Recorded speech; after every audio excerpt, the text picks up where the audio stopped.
Reflection on Facebook's funny and well-deserved crypto failure. Reports surfaced this week that Facebook, now known as Meta Platforms, is planning to sell intellectual assets from its proposed digital currency, originally dubbed Libra, and shutter the project. Drinks are on me, because there's nothing quite so gratifying as watching Facebook and Mark Zuckerberg fail. And Libra, later known as Diem, was a glorious trash fire of unforced screw-ups from beginning to end. If you dream of a future in which our online world isn't dominated by predatory data hoarders, the ineptitude displayed by Facebook here should keep you warm until spring. This article is excerpted from the Node, CoinDesk's daily roundup of the most pivotal stories in blockchain and crypto news. You can subscribe to get the full newsletter here. The collapse of Libra/Diem is a huge positive, not just for the crypto industry, but for privacy and social justice more generally. A successful launch of Diem would have disastrously muddied the waters about what constitutes a real cryptocurrency, since Facebook's token was never going to be properly decentralized or uncensorable. The project also appeared poised to give a new stream of transaction data to a company that will go down in history as the Standard Oil,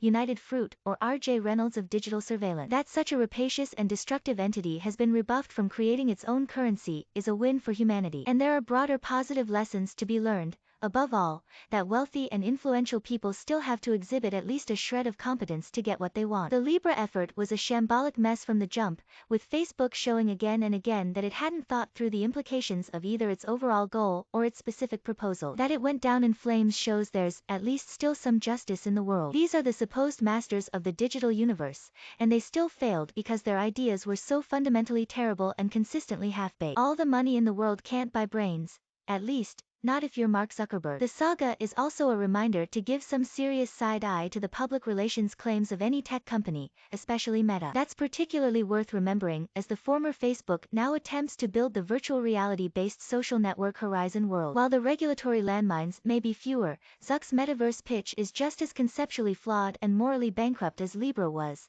and will be largely overseen by the same C-suite that guided Libra off a cliff. Probably the clearest sign of how badly Facebook screwed up its coin ambitions is that the name of the overall project was changed from Libra to Diem in December of 2020, just after the Calibra wallet that Facebook was building rebranded to Novi, and barely 18 months after the initial announcement. Facebook framed the change as an attempt to affirm the project's independence from Facebook, but Occam's razor suggests it was really to wash off the stink of the torrent of white-hot hostility that greeted Libra's initial launch. That tarnishing began almost immediately, with project lead David Marcus' hapless performance before the House Financial Services Committee in July of 2019.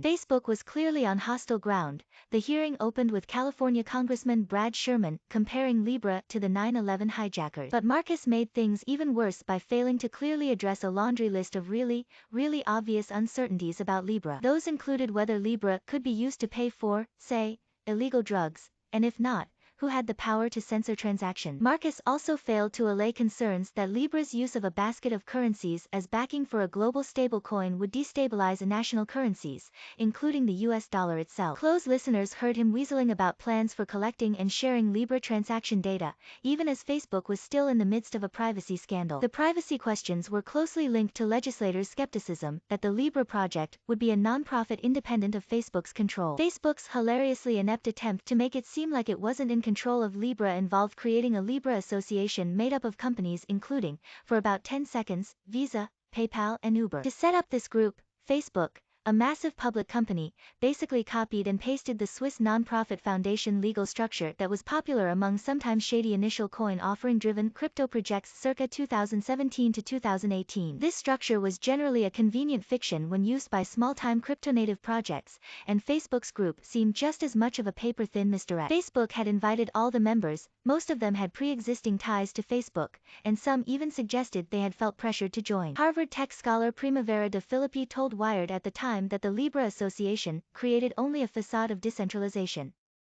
The fact that lawyers for a then $400 billion market cap public company looked at the scheme and assumed it would convince US lawmakers that Facebook wasn't really in charge suggests nothing short of gross incompetence up and down the org chart. See also, Diem, a dream deferred. The Node. For critical-minded crypto insiders at the time, all this was high-grade surrealist comedy. My immediate reaction to Marcus' testimony was nothing short of befuddlement. It was simply hard to believe that an executive in his position was so painfully unprepared for immensely important testimony. Taken as a whole, the list of fumbles in the Libra saga is so long that it nudges you towards conspiratorial speculation.